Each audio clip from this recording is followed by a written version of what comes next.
Try tayo mga master. So hindi siya ganun kalaki, but okay na rin, pwede na.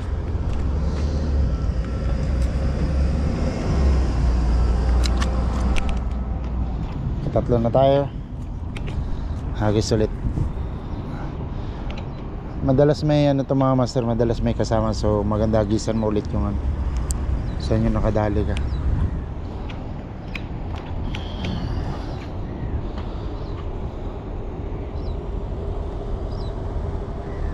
Ito yung spot natin. Actually medyo mahabang spot to hanggang dun. Medyo maraming pusit dito, kaso nga lang hindi ganun kalalaki ngayon ang pusit, unlike before. Pag yung spot mga master, hindi gaanong tawag nito, hindi gaanong malakas yung agos. Mas prefer ko gamitin yung maliliit na squid lure, mas yung mabagal yung baba. Kasi sa na-try ko nung ano, mas mabilis siyang kagatan. Minsan pababa pa yung ano, lure, kinakagatan na siya. So ito yung pinakalagi ko nakakarami ng huli, kulay orange na squid lure.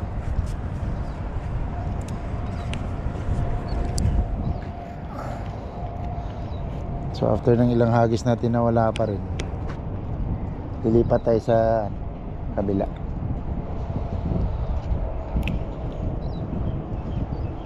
So far nakatatlo na rin tayo.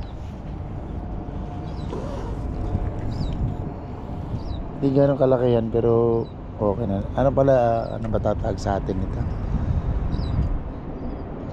Bagulan yata tawag sa atin ito. Hindi pala ito yung cuttlefish pala ito. Hindi pala ano, hindi pala pusit.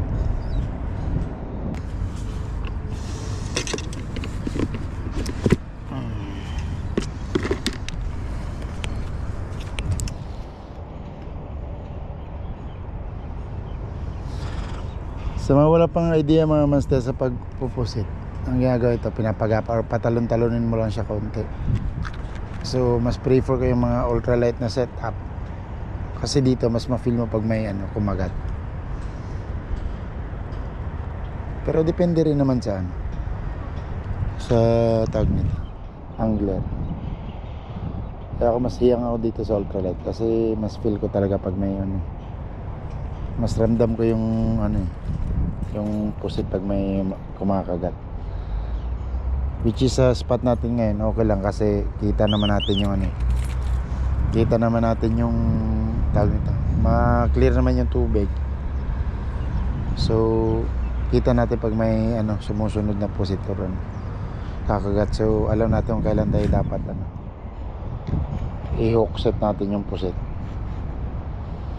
So ilang hagis na wala nang sumusunod, lipat tayo dun sa unahan. Same spot tayo mga master, umusog lang tayo konti kasi wala nang kumakagat dun. So try natin dito.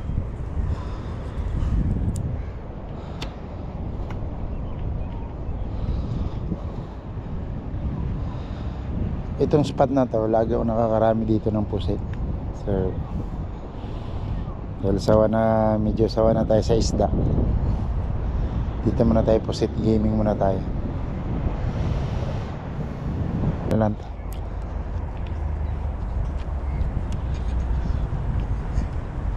Ito yung medyo murang ano mga masters, for me na naka-try. Ito yung murang na try ko na ano, na matibay din siya na line. Nakauli na ulas, ayun, may kumagat, medyo malaki ito mga master. Ayan. Okay, same, ganoon din pala na size. So yung kagandahan master, gaya na sinabi ko na, ito yung kagandahan pag nasa ganito yung spot mo. Uy, yun, bumuga na naman. Ay nako, too much ink my friend. Why?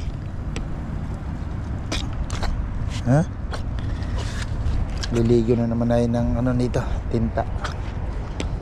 Pero ayos lang, importante huli. Kaya na yan. Hugasan muna natin yung lure natin. Hey. Kaya hindi ako nagsusot ng puti dito mga master. Pag nagpupusit kayo, huwag kayo magsusot ng kulay puti. Kawawa yung ano nyo.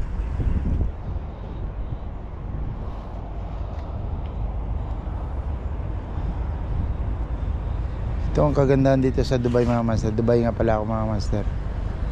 Ayun na naman, huli na naman. Pakayaman ano nila, yung yamang dagat nila, grabe. Alam mo, hindi lang, actually malilit niya ang pusit dito, halos hindi nawawala mga master. Hindi niya yung kailangan sa season pa.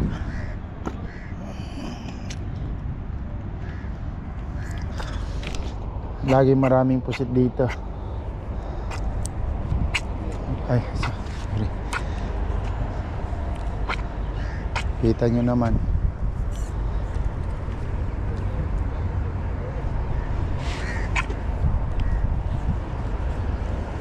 So nakaka 2-4, naka-6 na agad tayo. Ang aga pa. Siguro nasa ano pa lang tayo dito, mga 15 minutes.